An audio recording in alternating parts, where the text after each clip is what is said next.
आप सभी की मेहनत यहां नजर आई है।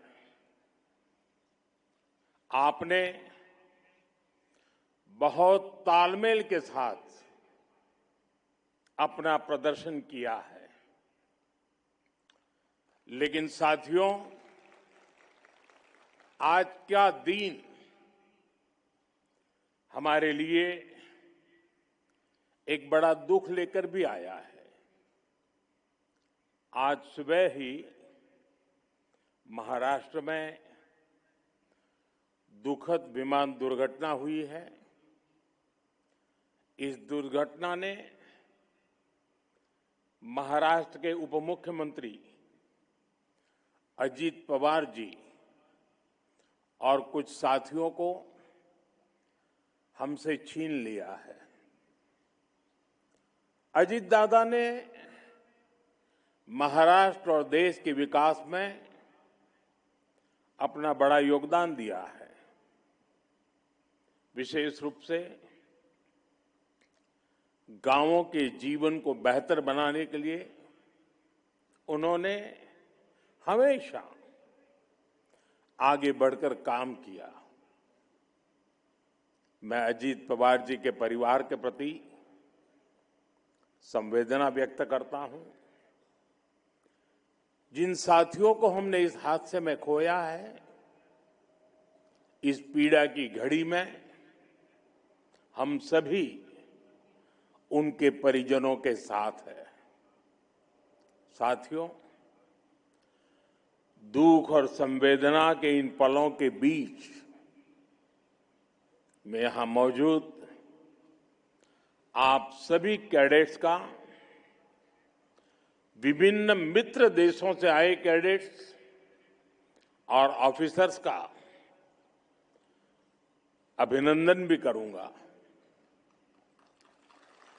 इस बार भी यहां बहुत बड़ी संख्या में गर्ल्स कैडेट्स आई हैं। मैं उनका विशेष रूप से अभिनंदन करता हूं।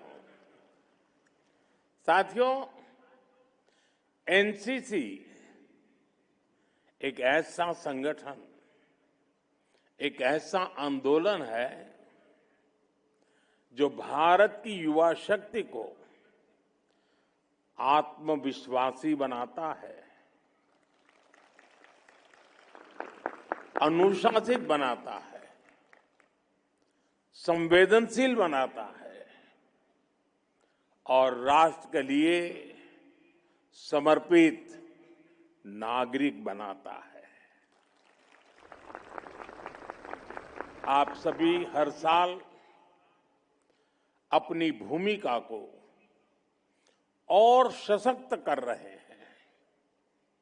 बीते वर्षों में एनसीसी कैडेट्स की संख्या 14 लाख से बढ़कर 20 लाख हो चुकी है।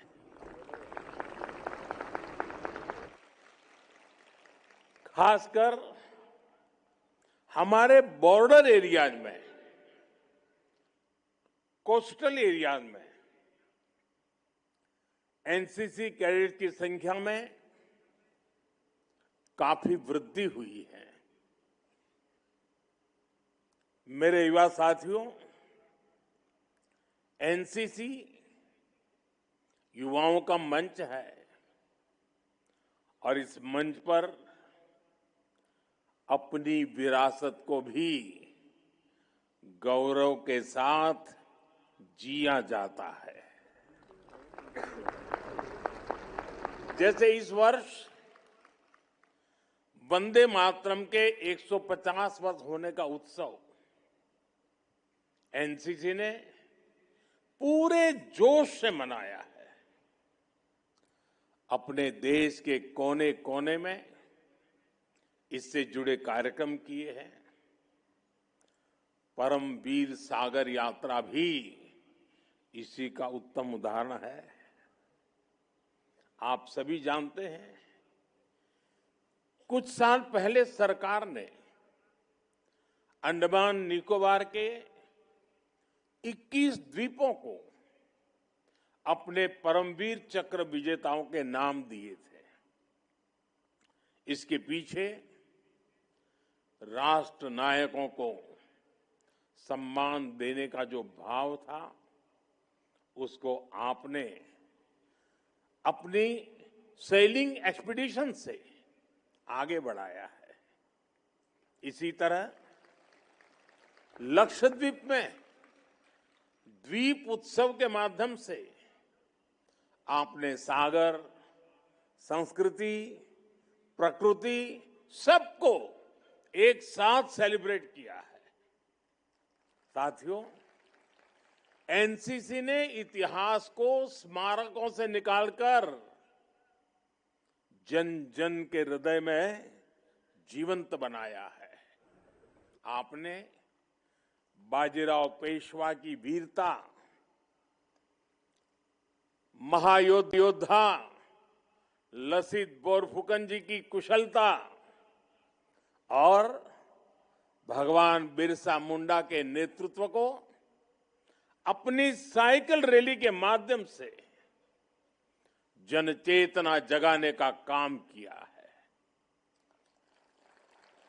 आपके इस साहसपूर्ण सभी काम के लिए आप सबकी बहुत बहुत सराहना करता हूं।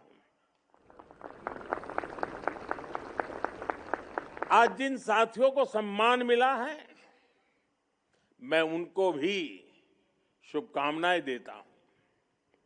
साथियों, मैंने लाल किले से कहा था, यही समय है, सही समय है। हमारे देश के युवाओं के लिए आज का ये समय सबसे ज्यादा अवसरों का समय है। सरकार का प्रयास है कि इस कालखंड का अधिक से अधिक लाभ हमारे युवाओं को मिले। इसका एक उदाहरण आपने कल ही देखा है। भारत और यूरोपियन यूनियन के बीच ऐतिहासिक फ्री ट्रेड एग्रीमेंट पर सहमति हुई है। इससे पहले Oman, New Zealand, Britain, UAE, Australia और मॉरिशस जैसे देशों के साथ भी भारत ने फ्री ट्रेड एग्रीमेंट किए हैं। ये सारे एग्रीमेंट्स हमारे लाखों करोड़ों नौजवानों के लिए अनगिनत अवसर बनाने वाले हैं।